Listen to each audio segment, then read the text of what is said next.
할렐루야. 반갑습니다.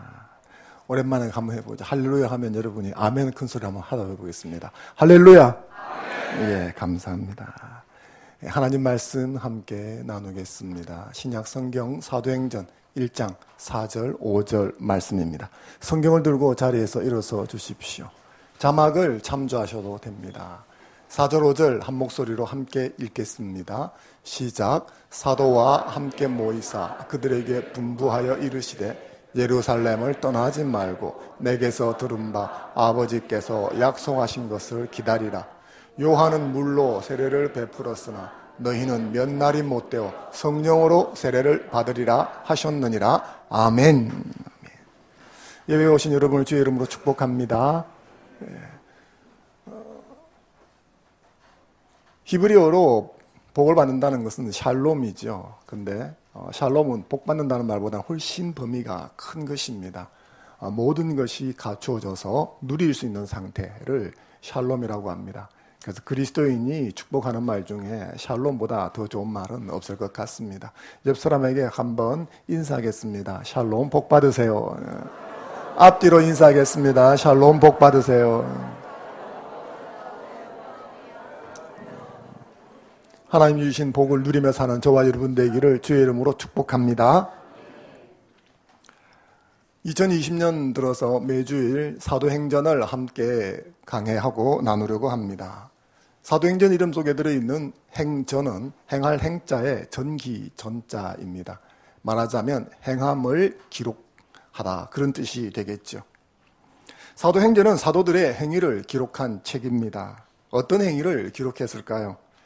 주님께서 승천을 미루시기까지 하시면서 제자들에게 하나님 나라를 가르치고 하나님 나라를 제자들에게 위임했다 하는 말씀을 지난주에 드렸습니다.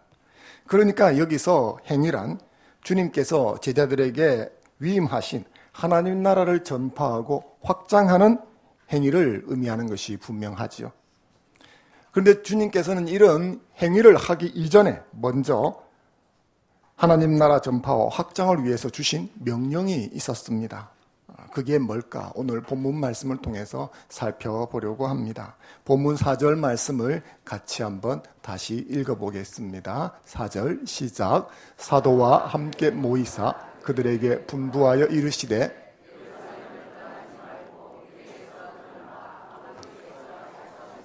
기다려라. 아멘.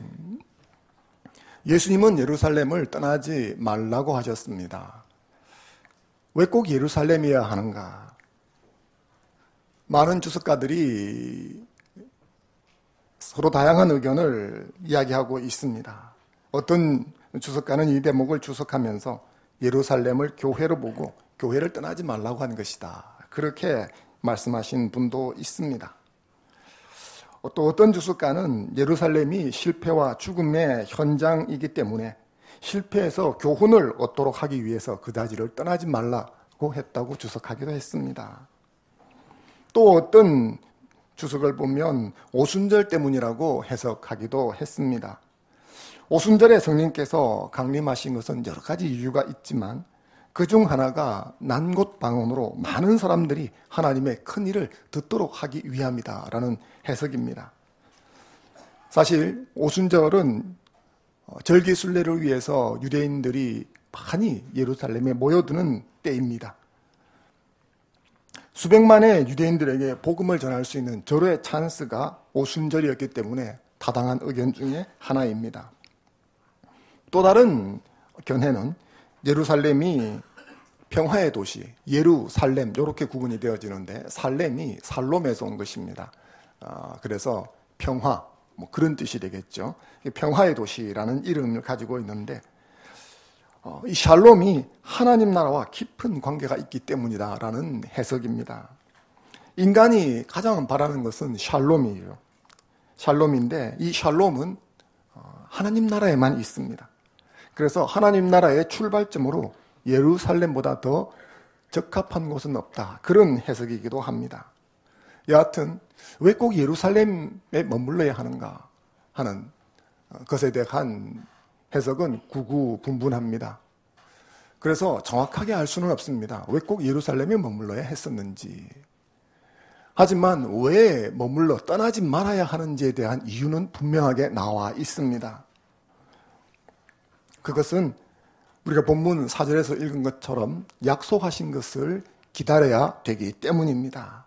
이 약속하신 것이 구체적으로 뭘까? 그것을 설명하는 것이 본문 5절입니다. 본문 5절 말씀 같이 한번 읽어보겠습니다. 5절 시작. 요한은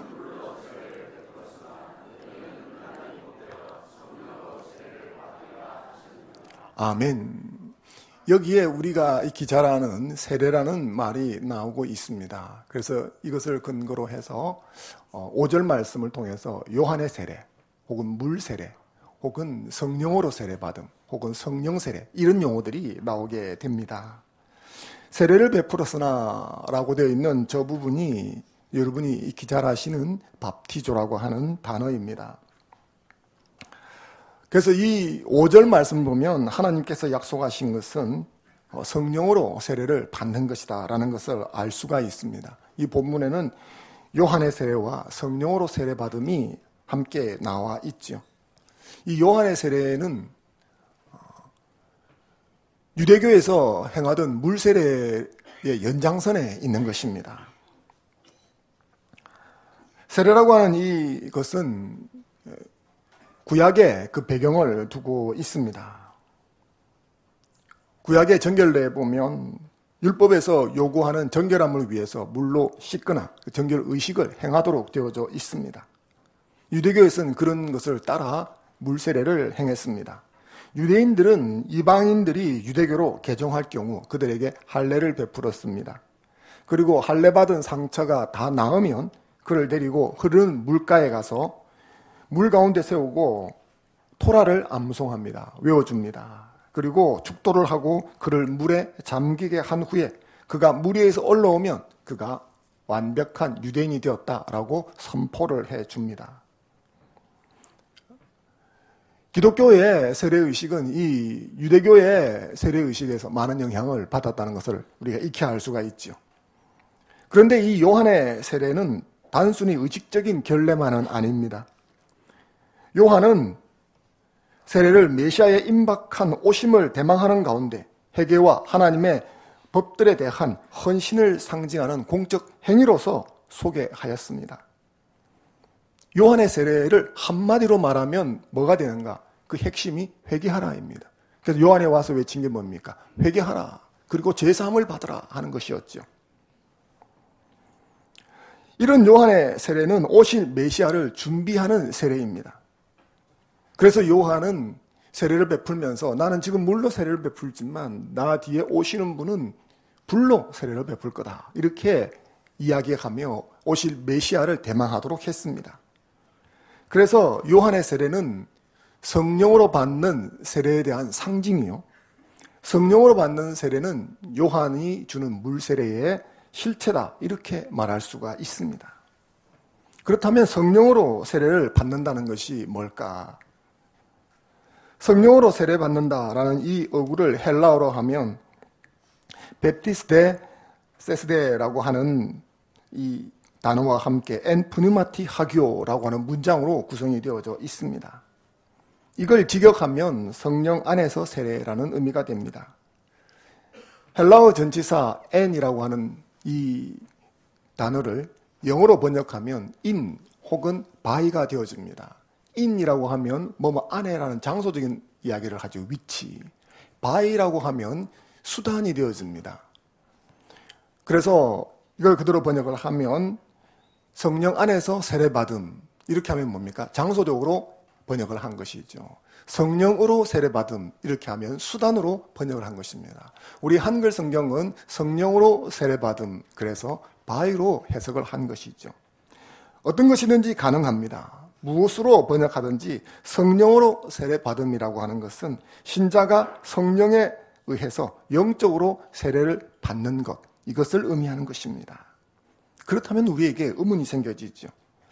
이렇게 성령으로 세례받는 것은 거듭날 때 성령 받는 것과 어떻게 다를까 하는 것입니다. 거듭남은 성령의 사역입니다. 물과 성령으로 말미암지 않고는 하나님 나라에 들어갈 수 없다는 것이 성경의 가르침입니다. 그렇다면 성령으로 세례받음은 예수 그리스도를 믿을 때 주어지는 성령 받음과 어떤 관계가 있는가? 같은 것인가? 다른 것인가? 물 세례는 예수 그리스도를 믿는 것에 대한 외적 표현입니다. 즉, 물 세례를 받는다는 것은 내가 마음으로 예수 그리스도를 나의 구세주와 주인으로 믿고 영접했다는 것이죠. 그걸 외적으로 표현하는 것입니다. 그래서 물 세례를 받는 사람은 이미 성령을 받았다는 것을 전제를 하고 있죠. 고린도전서 12장 3절 말씀을 같이 한번 읽어보겠습니다. 시작. 그러므로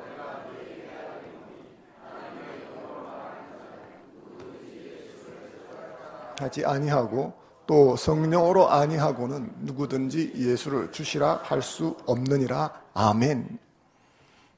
물론 종교적으로 혹은 분위기상 혹은 감정적으로 그냥 흥분이 되어서 혹은 또 거짓으로도 입술로 예수를 주시라 할 수는 있습니다. 그러나 네 개의 경우 우리가 마음으로 믿을 적에 이걸 거짓말로 하지는 않지 않습니까? 그럴 때 마음으로 예수 그리스도를 나의 주인이십니다 라고 고백하는 것은 성령님이 간섭하지 않으시면 불가능하다는 거죠. 그러니 물세례를 받는 사람은 이미 성령을 받았거나 성령의 간섭이 일어났다는 것인데 그 사람이 또 성령으로 세례를 받아야 하는가? 이 부분에 있어서 크게 두 가지 논쟁이 교계 안에 있어 왔었습니다. 그것은 이 물세례와 성령으로 받는 세례는 서로 다른 것이다. 물세례와 성령으로 세례받는 것은 같은 것이다 라고 하는 의견이죠. 물세례와 성령으로 세례받는 것은 서로 다른 것이다 라는 주장은 대개 오순절 계통, 여러분들이 오순절 계통하면 잘 모르시겠지만 지나다니시다가 순복음이라고 명패를 붙여놓은 교회가 오순절 계통입니다. 이 오순절 계통의 교회와 그리고 웨슬리안 계통의 교회, 역시 웨슬리안 계통의 교회도 여러분들이 잘 모르시겠지만 한국에서는 감리교라고 소개되어져 있습니다. 그래서 순복음이나 감리교 계통에서는 이 성령으로 받는 세례는 중생 후에, 즉 거듭난 후에 받는 2차적 경험이라고 주장을 합니다. 그들은 이런 2차적 경험을 해야 복음을 따라 살 수 있다고 주장합니다. 반면에 물세례와 성령으로 세례받는 것은 같은 것이다 라고 주장하는 사람들도 있는데 주로 깔뱅 계통입니다. 깔뱅 계통하면 바로 장로교 쪽이 되어지고 개혁교회 쪽이 되어집니다. 깔뱅은 물세례를 받는 것이 곧 성령의 세례를 받는 것이라고 가르쳤습니다. 즉 성령 세례와 물 세례는 동일한 것으로 보고 중생 후에 거듭난 후에 2차적 경험을 반드시 해야 될 필요는 없다. 앞에 서로 다른 것이라고 할 적에는 반드시 경험해야 한다라고 주장을 하고 서로 같은 것이라고 말할 적에는 반드시 2차적 경험을 해야 될 필요는 없다라고 이야기를 합니다. 성령으로 세례를 받는다는 것은 어떤 것일까? 그래서 저는 이 두 가지 논쟁 중에서 성령으로 세례받는 것은 중생 이후 2차적 경험이 아니라 중생과 동시에 발생하는 그 어떤 것이다. 저는 그렇게 봅니다. 개혁주의에서는 중생 후에 중생할 때 발생하는 동시에 발생하는 그 어떤 것을 다른 용어로 성령의 인치심 혹은 성령의 보증이라고 이야기를 합니다. 물세례는 예수 그리스도를 주와 구세주로 영접한 사람이 공적으로 자신의 신앙을 고백하는 행위입니다. 그리고 이런 고백은 성령님께서 그에게 믿음을 주셔서 예수 그리스도와 생명적으로 결합되게 하셨다는 것을 의미하는 것입니다.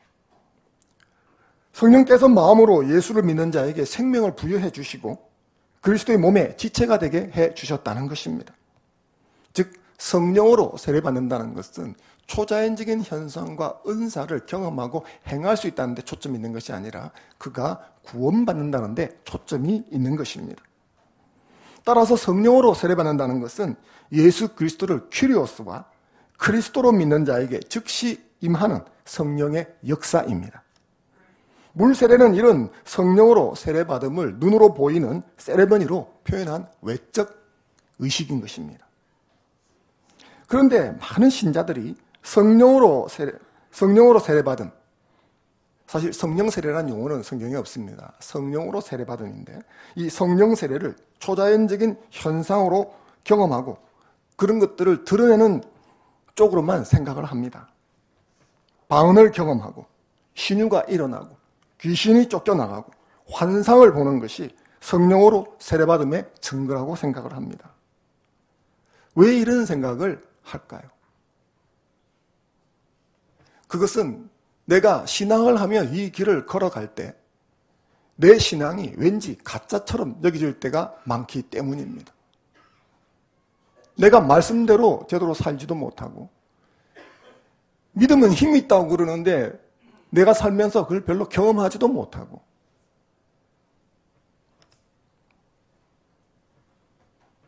내 신앙대로 삶을 살아가지 못하며 세상을 이기는 것이 아니라 세상에 쫓겨다니다가 정신이 없는 내 모습을 보면 뭐가 문제가 있는 게 아닐까. 열심도 내어보고 이렇게도 해보고 저렇게도 해보는데 뭐가 잘 안 되니까 이게 뭐가 문제가 있는 게 아닐까. 그래서 사도행전을 펼쳤더니 사도행전 2장에 보니까 오순절 성령께서 임하셨는데 이건 내가 듣도 보도 경험하지도 못했던 이야기들을 하고 있는 것이죠. 아하, 나에게 이런 것이 없으니까 내가 이게 안 되는 거구나. 그래서 나에게 이런 것이 있어야겠다. 그리고 어떤 사람들이 이야기하는 것이죠. 이런 것을 경험했기 때문에 내 인생이 달라졌습니다. 당신 이런 거 경험했습니까? 못했습니다. 그러니 당신 믿음이 그런 것이죠. 그래서 2차적 경험을 강조하기 시작하는 것입니다. 그런데 그렇지 않습니다.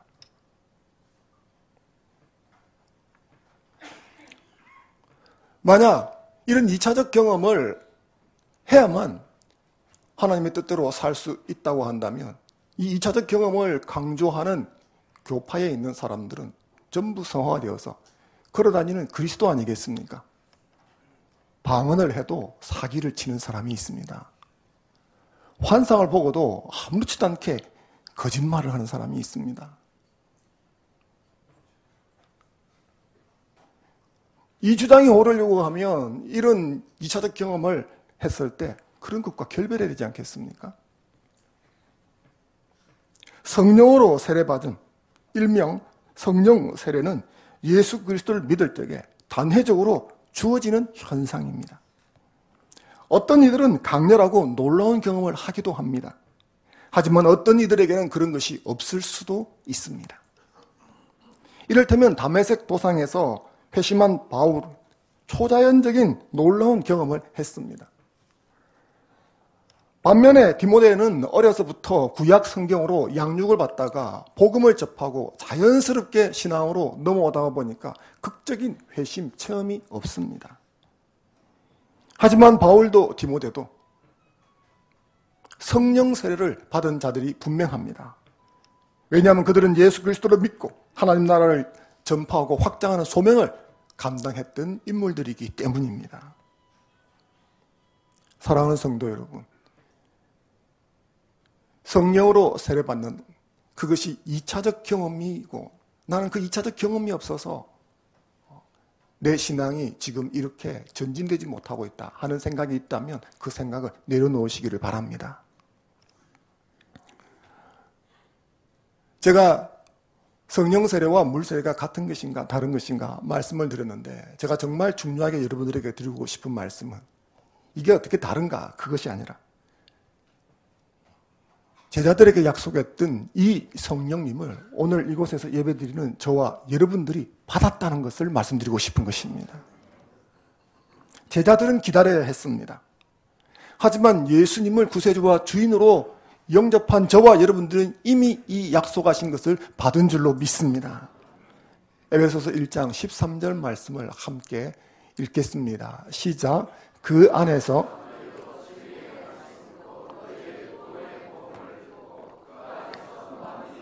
약속의 성령으로 아멘. 우리가 예수 그리스도를 영접했을 때 복음을 듣고 주님을 영접했을 때 우리에게 성령의 인치심이 주어진 것입니다. 성령으로 세례받은 줄로 믿습니다. 진리의 말씀, 곧 구원의 복음을 듣고 예수님을 믿는 자는 성령으로 세례를 받은 것입니다. 이 사실에 감사하는 저와 여러분이 되기를 주의 이름으로 축원합니다. 오늘 이 말씀은 예수님께서 하나님 나라 확장을 하기 전에 먼저 첫 번째 주신 명령인데 예루살렘을 떠나지 말고 약속하신 것을 기다리라 하는 것입니다. 이 말씀이 어떤 의미인가를 우리가 살펴보았는데, 그렇다면 오늘날에 있어서 이 말씀이 내게 어떤 의미로 다가와야 하는가, 이 말씀에 따라서 나는 어떻게 되는가 하는 것을 두 가지로 한번 살펴보고자 합니다. 그 첫 번째는 성령의 임재 없이는 경솔하게 움직이지 말라는 교훈을 받는 저와 여러분이 되면 좋겠습니다. 주님께서는 예루살렘을 떠나지 말라고 하시면서 약속하신 것을 기다리라고 하셨죠. 누가복음 24장 49절 말씀 같이 읽어보겠습니다. 시작. 볼지어다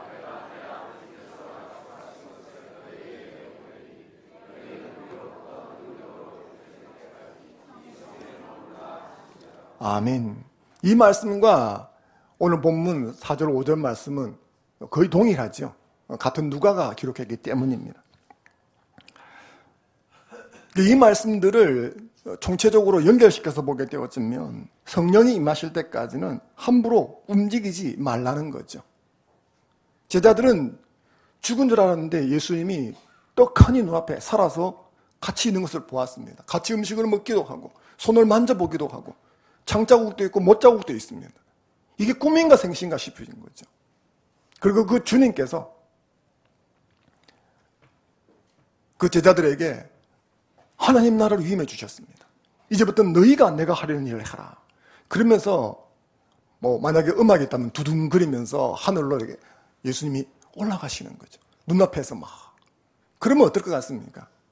이 제자들이 눈에 뵈는 게 없어서 지금부터 우리는 하나님 나라를 저 나라 가자 하고 막 뛰쳐나갈 확률이 아주 높은 거죠. 그래서 주님께서 말씀하시는 것입니다. 성령의 사인이 없이는 경솔하게 움직이지 마라. 함부로 움직이지 말아라. 그렇게 이야기해 주는 것입니다. 여기서 우리가 교훈을 받아야 합니다. 종종 인생을 살아가면서 중차대한 문제를 놓고 경솔하게 당장 결정하겠다고 덤벼드는 사람들이 있습니다. 국제 YM을 창시한 로렌 커닝햄은 자신의 저서 하나님 정말 당신입니까? 라고 하는 책에서 자신의 할아버지를 소개합니다. 그의 할아버지는 세탁소를 운영하던 사람이었는데 어느 날 성령의 큰 감동을 받습니다. 복음을 전하라 하는 이 부르심을 받자 세탁소를 당장 접어버리고 복음 전도자가 되어서 전국을 떠돌아다니게 되었습니다.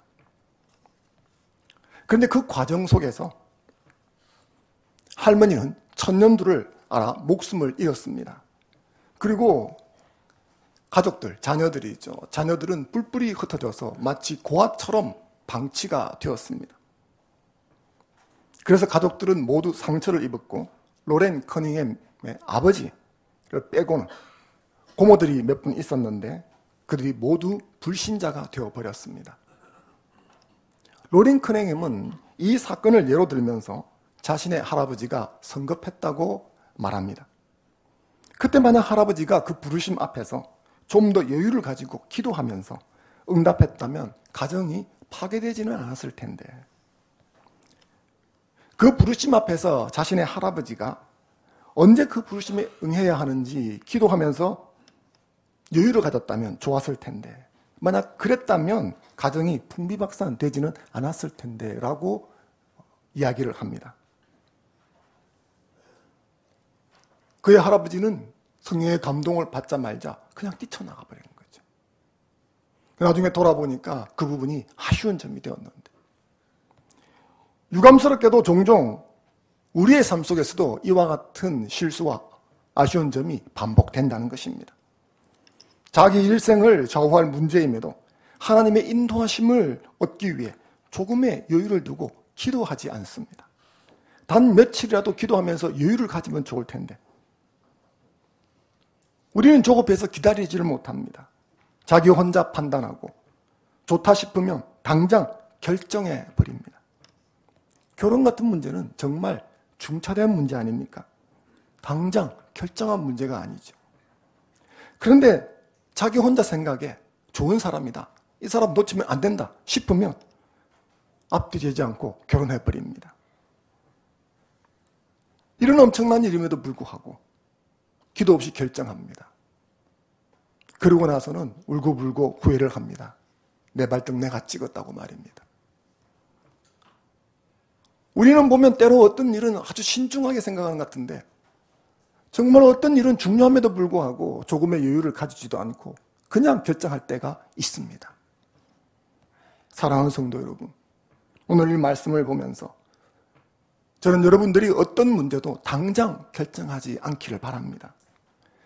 약속하신 성령이 임할 때까지 뭘 하러 갈 생각하지 말고 꼼짝하지 말고 여기서 좀 기다려라. 그렇게 주님이 말씀하신 것처럼 성령의 인도하시는 내적 조명을 받을 수 있는 여유를 가지는 여러분 되시면 좋겠습니다. 성령께서 인도해 주시는 그 시간을 기다려야 합니다. 그래서 기도할 수 있는 시간을 내십시오. 사랑하는 여러분, 성령께서 나를 인도하실 수 있도록 성령님께 여유를 드리는 여러분 되기를 주의 이름으로 축원합니다. 두 번째 우리가 이 말씀 속에서 받아야 될 교훈은 성령의 임재를 간절히 사모하는 것입니다. 제자들은 대부분 갈릴리가 교향입니다. 예루살렘은 잠시 있는 곳이죠. 더더군다나 예수님께서 예루살렘에서 죽으셨기 때문에 예루살렘에 더 머물러 있을 이유도 없습니다. 그런데 예수님께서는 예루살렘에 머물러 있으라고 말씀하셨습니다. 약속하신 것이 필요했기 때문이죠. 성령의 능력을 덧입지 않으면 주어진 소명을 감당할 수 없다는 사실을 주님께서는 잘 알고 계셨기 때문입니다. 제자들의 사명은 무엇입니까? 예수님의 부활을 온 세상에 증거하고 하나님의 나라가 이 세상에 임했다는 것을 선포하고 확장하는 일입니다. 제자들이 앞으로 해야 될 일을 좀 더 명쾌하게 말하자면 선교이지요. 그런데 일은 하나님 나라의 일은 자기 힘으로 자기 방법으로 하는 것이 아닙니다. 하나님의 뜻, 하나님의 시간, 하나님의 방법으로 하는 것입니다. 스가랴 4장 8절 말씀 같이 한번 읽어보겠습니다. 시작. 그가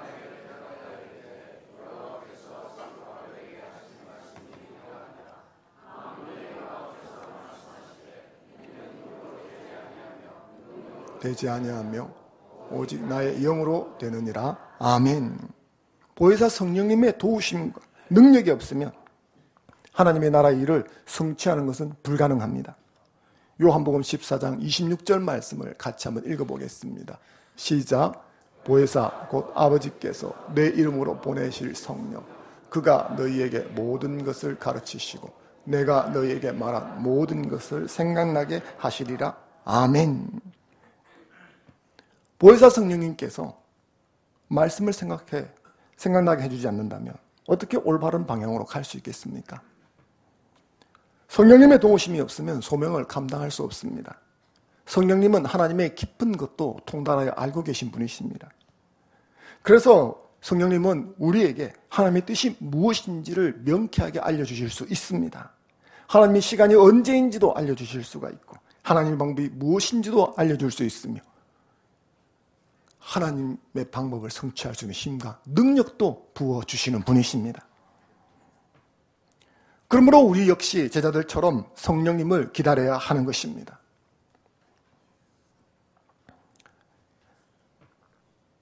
우리는 제자들이 기다렸던 그 약속하신 성령을 이미 받은 자들입니다. 이 점은 우리가 제자들과 다르지만 제자들과 동일한 점이 있습니다. 그건 뭐냐면 하나님 나라 확장을 위해서 부름받았다는 것입니다. 하나님의 나라는 완성된 것이 아닙니다.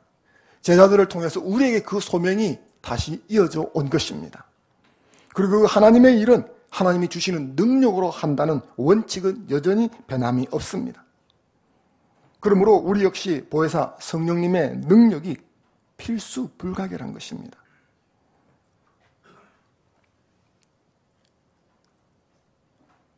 저와 여러분들이 이 사명을 감당하면서 살아가려고 하면 성령의 능력이 없이는 불가능한 것입니다. 생각해 보십시오. 하나님 나라를 선포하고 아직 알지 못하는 이들에게 하나님 나라를 도전해야 되는데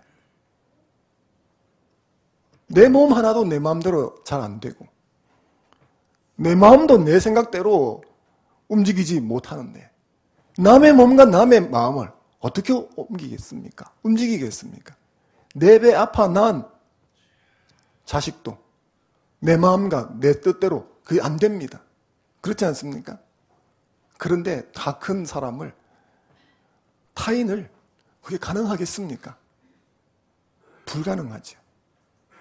내 몸과 내 마음을 제어해보면 금방 할 수가 있습니다. 그래서 우리에게는 성령님의 능력이 필수 불가결한 것입니다.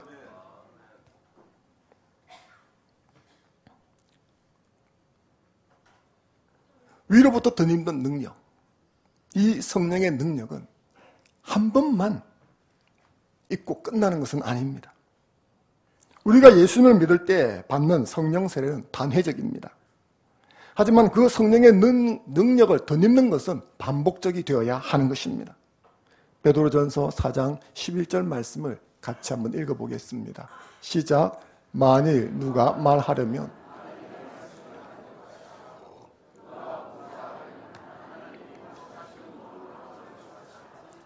아멘. 하나님 나라 운동은 노력이 아니라 기다림으로부터 시작이 되고 내 힘이 아니라 성령에 의해서 성취되어지는 것입니다. 오늘날 우리가 이 땅에서 부활의 증인으로 살기 위해 필요한 것은 돈이 아닙니다. 지식도 아닙니다. 경험도 아닙니다. 오직 성령의 임재하심입니다. 땅끝까지 하나님 나라를 전파하는 선교, 전도의 주체는 성령님이십니다. 성령이 임하시면 이 사명을 능히 감당할 수 있게 되는 줄로 믿습니다. 하지만 내 지식과 내 경험을 앞세우면 어리석음을 범하게 될 것입니다. 사랑하는 성도 여러분, 성령의 역사하심을 간절히 소원하고 기도하는 저와 여러분이 되었으면 좋겠습니다. 내가 부족할수록 더 성령의 임재를 사모하십시오. 한 번이 아니라 날마다 더 늦기를 사모하는 여러분이 되시기를 주의 이름으로 축원합니다. 말씀을 정리하고자 합니다. 말씀을 마치면서 예레미야 이야기를 하며 마치려고 합니다. 예레미야서 12장 5절 말씀을 같이 한번 읽어보겠습니다. 예레미야서 12장 5절입니다. 시작. 만일 내가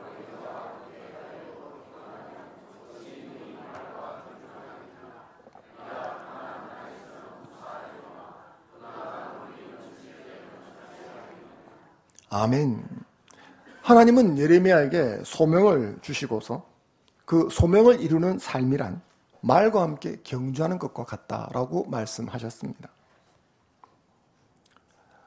금방 우리가 읽었던 예레미야 12장 5절 말씀은 예레미야가 하나님 앞에 불평했을 때 하나님이 주신 말씀입니다. 예레미야가 힘들어 죽겠다고, 더 이상 못하겠다고 그렇게 외쳤을 때 주님께서 말씀하십니다. 아직 본 게임은 시작도 안 했는데,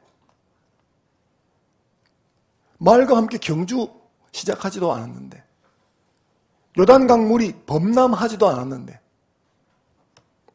아직 본 게임은 시작도 안 했는데 왜 죽겠다고 엄살을 부리느냐. 이게 주님의 말씀입니다.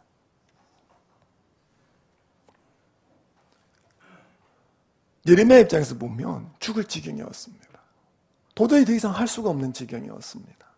그러나 하나님 보시기에는 그게 엄살로 보여진 것이죠. 하나님 말씀에 의하면 엄살을 부리던 이 예레미야는 이 주신 소명을 끝까지 완수해낼 수 있었을까? 예레미야는 예레미야서를 읽어보게 되었으면 종종 더 이상 못하겠습니다. 차라리 내가 죽어버렸으면 좋겠습니다. 왜 나는 태어나다가 죽지 못했을까요? 이러려고 내가 태어났습니까? 더 이상 이제는 진짜 못하겠습니다.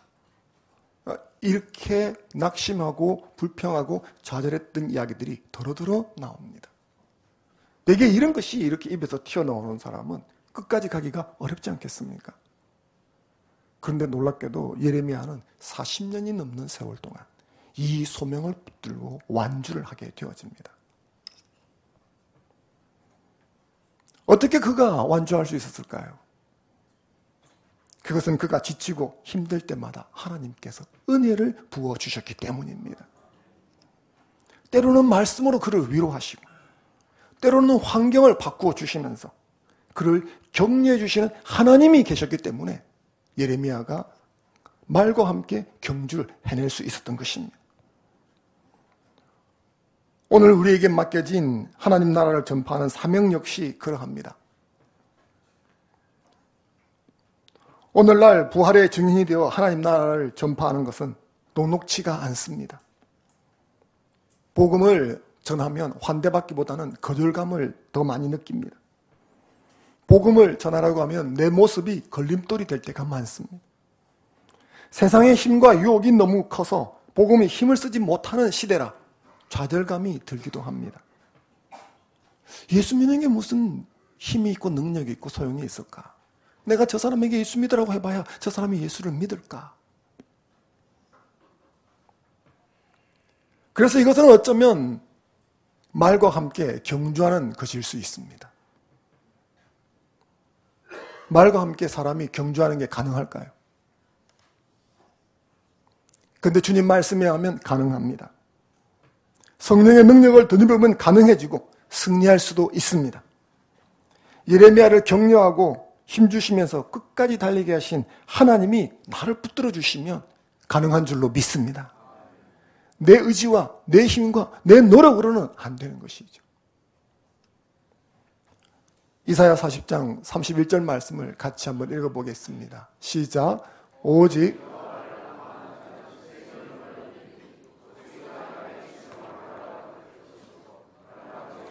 곤비하지 아니하겠고 피곤하지 아니하리로다. 아멘. 이 말씀이 올 한 해 여러분들의 삶에 응하는 주님의 약속이 되기를 주의 이름으로 축원합니다. 이 말씀에 보면 독수리가 날개치며 올라간다고 되어져 있습니다. 제가 좋아하는 구절인데 여러분들에게 몇 번 말씀을 드렸죠. 독수리는